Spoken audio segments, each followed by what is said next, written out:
Вітаю вас! Я Світлана. І ви потрапили в мій сад. Вот он, за забором. Прямо возле нашего дома, как я вам рассказывала, растут вот такие сосны со всех сторон. И лес туда, туда дальше большой красивый лес. Настоящий заповедный. Зачем я пришла? Я буду сосновые веточки нарезать снизу, чтобы не пострадали сосны. Для чего? Расскажу вам сегодня, как я буду укрывать свои крупнолистные гортензии. У нас уже были первые заморозки, листва у молодых потемнело, я их быстренько раз-раз обрезала, накрыла. А сегодня покажу вам на большом кустике. Я его не успевала обрезать и слегка накинула на него агроволокно. Но сегодня покажу вам, что же я буду делать и для чего мне нужны вот такие сосновые ветки. Много нарезать не будем, совсем немножко. Идемте. У нас ночью минус, днем плюс, и вот такое солнце. Ну, будут небольшие теплые дни на следующей неделе. А вообще погода, конечно, уже к зиме идет. Идемте.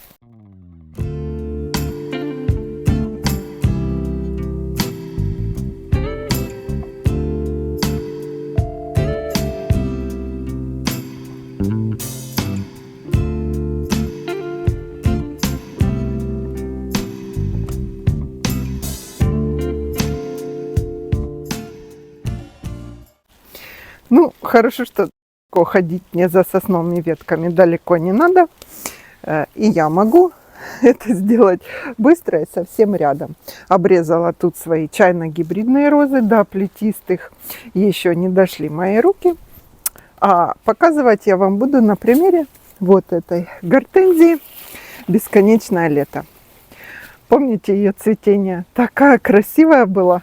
Соцветия я не обрезала, и они не засохли.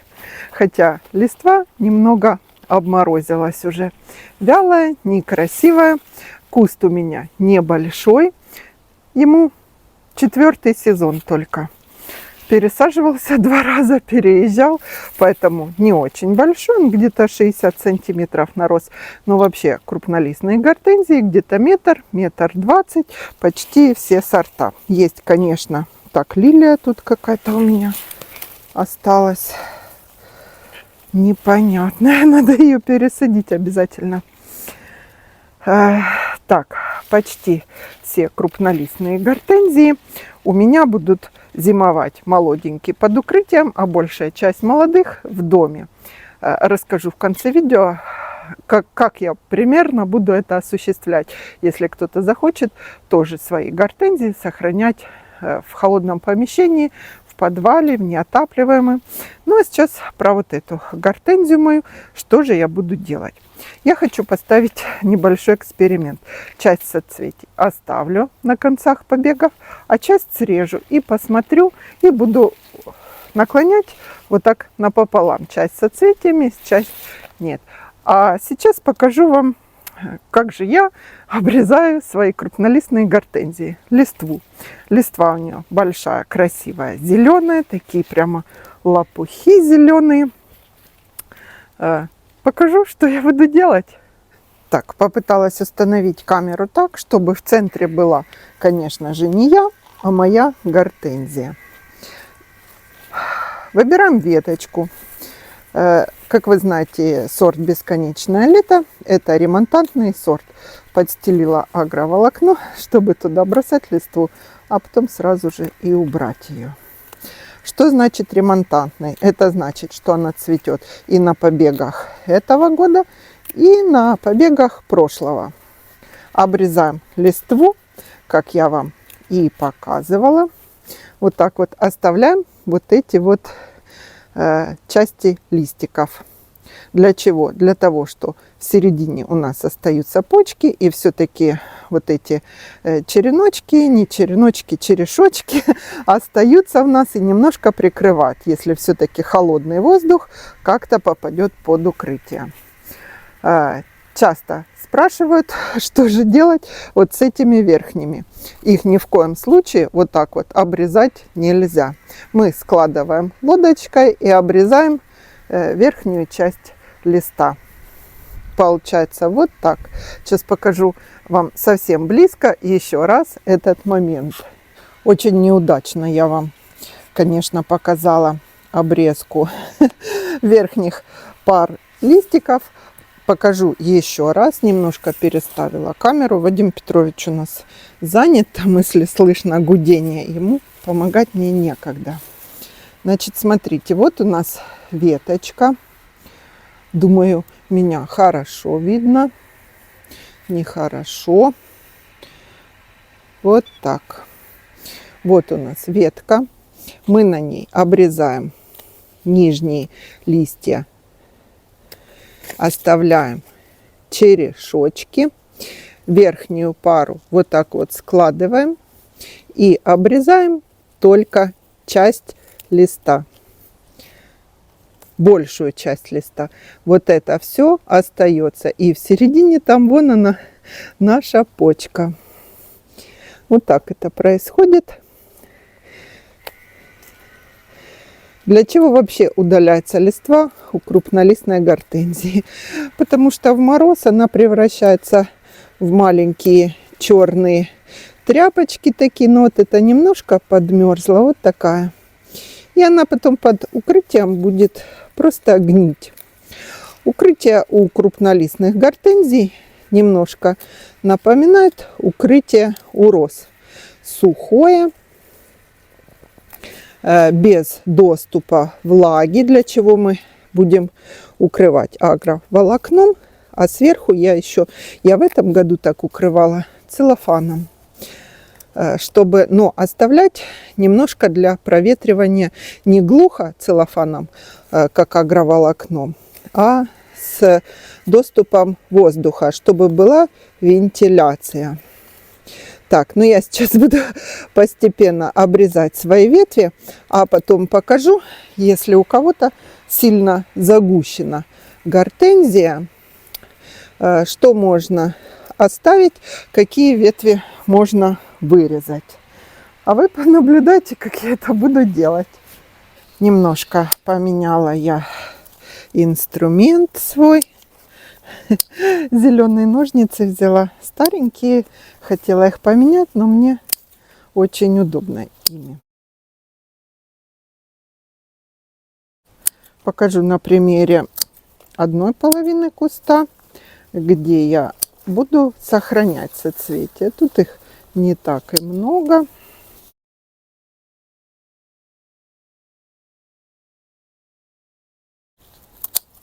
Я бы рекомендовала вначале со всех веточек срезать листву, а потом смотреть, какие ветки нам нужны, а какие мы будем убирать, чтобы было наглядно видно.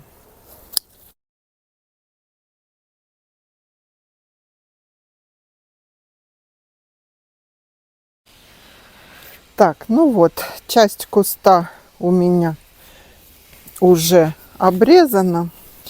Сейчас я укрою агроволокном, чтобы нам было видно наглядно вот эту мою часть. На этой части я буду соцветия срезать. Я закончу это потом, а вам сейчас покажу на примере вот этой части куста. Так, пропустила. Хочу сказать, что именно сейчас можно нарезать черенки для зимнего черенкования крупнолистной гортензии. Я в прошлом году сделала, у меня сейчас по участку более 20 кустиков растет. Вот так получилось. Сейчас показываю вам ближе. Смотрите, веточки срезали мы. В пазухах у нас тут почки, а тут уже целые прямо ветки пошли. Вот они, мы просто верхушку так посрезали, края у листиков. И все. Эту часть куста я хочу сохранить соцветиями. И вот эти еще. Сейчас покажу вам, какие можно брать черенки на черенкование. Вот, допустим, вы обрезаете ветку, и вот тут вот, ну, я с них уже состригла. Вот, видите, это потенциальный череночек наш. Можно на 2 пары пучек, можно даже на 1. И заглублять, она из земли пойдет. Хотела сказать, что гортензия, знаете, чем отличается от метельчатой? Тем, что у нее побеги продолжают древесневеть. То есть, когда в зиму уходят, если они еще у вас вот так вот не отдревесневели, а только начали, не вот такие, то продолжать будут всю зиму набирать кору, древесневеть, и поэтому не пугайтесь, если вот такие вы побеги связываете. Сейчас мы их вот так вот свяжем, я свяжу, наклоним. И для чего же нам нужны были сосновые ветки? Освобождаем тут, как урос, весь приствольный круг. У меня замульчирована она хвойным опадом была. Освобождаем от сорняков, от всего, подвигаем трубку. У меня, кстати, трубки капельного полива зимуют на клумбе. Мы их не собираем, не складываем, потому что представьте, сколько шлангов по всему участку надо свернуть. И если они присыпятся снегом на уровне земли, они не промерзнут. Ну, с учетом того, что не минус 40.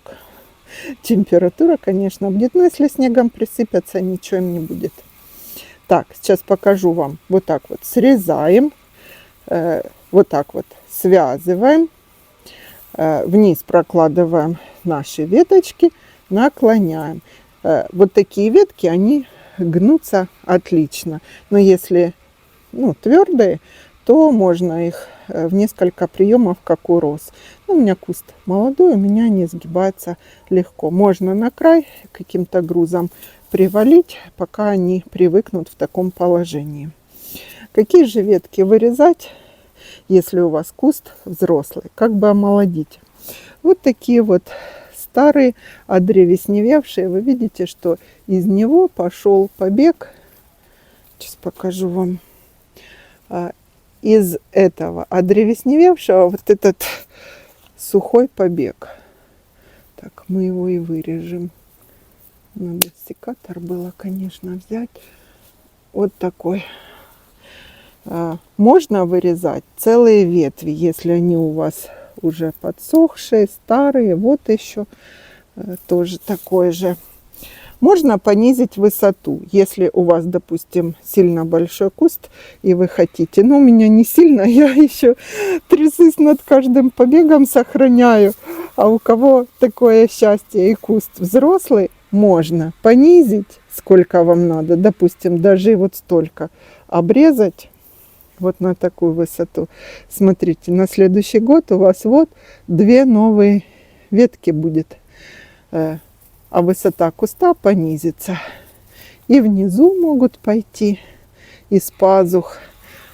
Можно обрезать сколько вам надо. Ну, 2-3 яруса оставляйте. Вот, допустим, если у этой ветки, то можно аж вот до такой высоты обрезать, а это все на черенки, если вам надо, или соседям раздарить, знакомым.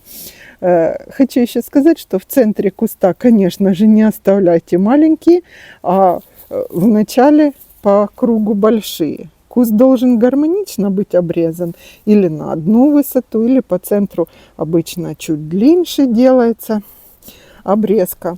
Ну, вообще крупнолистные гортензии кардинально обрезать уже надо, когда им там лет 10, наверное, 8. Ну, надеюсь, скоро у меня так будет. И мы будем крону понижать, формировать. А пока я просто сохраняю свои побеги. Так, сейчас свяжу. Покажу вам, как я его уложила на лапник на ветке сосновые, можно еловые. В прошлом году я когда наклоняла, я, по-моему, даже ничего не ложила, прижимала вот так низко к земле побеги и укрывала двойным слоем агроволокна. От земли зимой шло тепло естественное, клеенка закрывала от осадков, агроволокно в 2 слоя 60-ка закрывала от холодных порывов ветра. Можно сверху еще, если сильно холодно, можно сверху веток сосновых наложить, а потом агроволокном. Можно дуги поставить, если куст большой, такие же дуги из композитной арматуры, как мы ставим у роз, и делать как шалаш такой большой. Ну, я сейчас, у меня куст небольшой, свяжу и покажу вам. Так, ну вот что у меня получилось.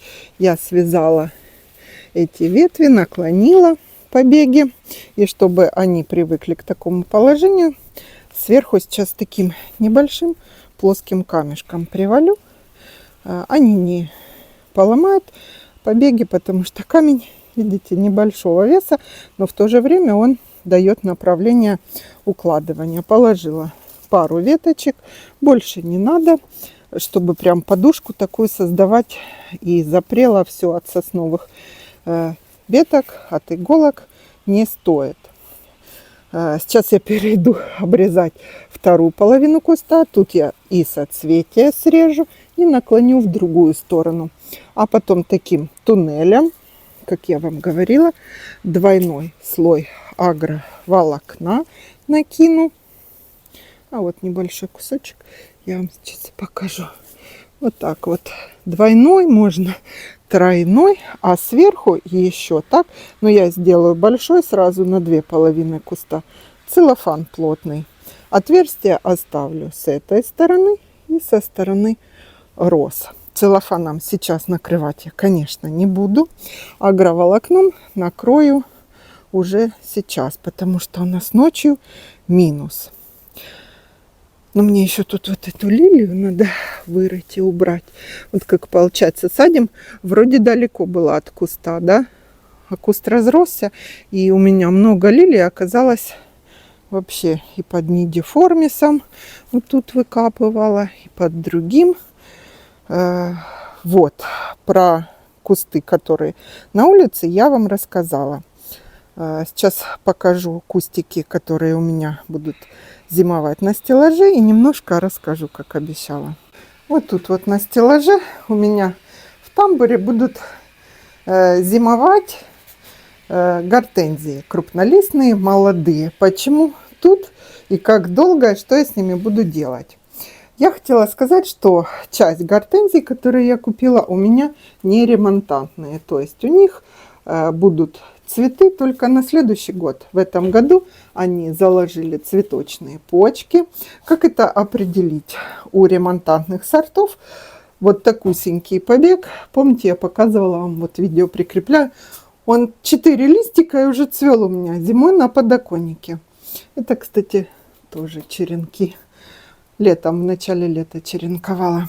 Вот такой побег, огромный, толстый, зеленый, а цветов нету. Почему же? И я тоже думала, почему нет цветов? Потому что это не ремонтантные сорта. Или совсем маленькие, если вы домой возьмете вот этот, он у вас зацветет в доме.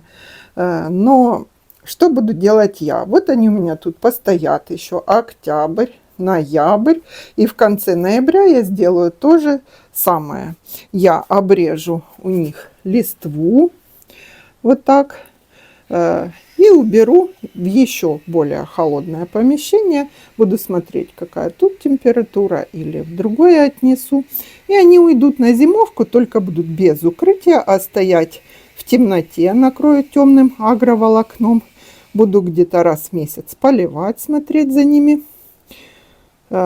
И в конце февраля открою, и они выдадут нам уже листики первые.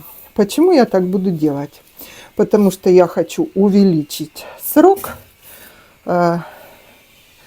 их одревесневения побегов. То есть я дам им еще 2 месяца дополнительных, вынесла сюда, 2 дополнительных месяца, чтобы наш побег набрал силу, одревесневел. Видимо, они в теплицах выращивались или где. Интересное качество у крупнолистных гортензий. Им период покоя нужен не такой долгий, как у метельчатых. Метельчатые отдыхают и просыпаются у нас листья, когда уже? Аж в конце апреля, да? Это получается ноябрь, декабрь, ну в ноябре еще старый лист слетает. Ноябрь, декабрь, январь, февраль, март. Где-то 5 месяцев метельчатые гортензии испытывают период покоя, отдыхают, набираются сил. Крупнолистные гортензии, если у кого они есть из вас, вы заметили, конец февраля листья просыпаются. Им для периода покоя, восстановления, нужно всего 2-3 месяца. То есть мне вполне хватит декабрь, январь и почти весь февраль. Посмотрим, как они просыпаться будут. 3 месяца им хватит, чтобы они опять встрепенулись. Интересно, что у крупнолистных гортензий в теплых южных странах им вообще не надо обрезать листву, и период покоя такой, как мы им создаем. Они просто как бы впадают в такое состояние медитирующее, не растут. Там же зимы, тоже какие-то зимы есть, более прохладный климат, замирают, набираются сил, а потом новый сезон, и они начинают цвести. То есть совсем лист не сбрасывается. Старые сбрасываются, засыхают, нижние там появляются новые. А вот так, как мы делаем в наших областях, в прохладных, в зонах, в 5-й, в 4-й, укрываем, создаем им маленькую зиму. Вот так вот я буду свои крупнолистные гортензии, которые дома у меня будут, я им просто 2 месяца добавлю. 2 месяца лета добавлю. Ну, думаю, понятно, как и что. Черенкуйте. Крупнолистные гортензии очень хорошо черенкуются, легче, чем метельчатые. Ну, а я побежала обрезать свои морозом. У нас уже совсем побила метельчатые гортензии. Они вон сухие, шапки стоят. Дела делать побежала, подстригла вот эти туи вчера. Такие узенькие формы сделала. Мне прямо нравится. А он, кстати, композитная арматура. Докупили мы. Сейчас покажу вам. Не хватило у меня для роз. И так она выглядит. Туба тут 50 метров. Я ее порежу на... вот она выше меня. Арматурина это где-то 2,30, 2,20. И вот так поставлю вокруг роз, где не хватило. Побежала я свои дела делать. И вам всего хорошего. Удачи в садовых работах. Все успеть, все сделать. У нас солнечная, хорошая погода. Всего хорошего. До встречи.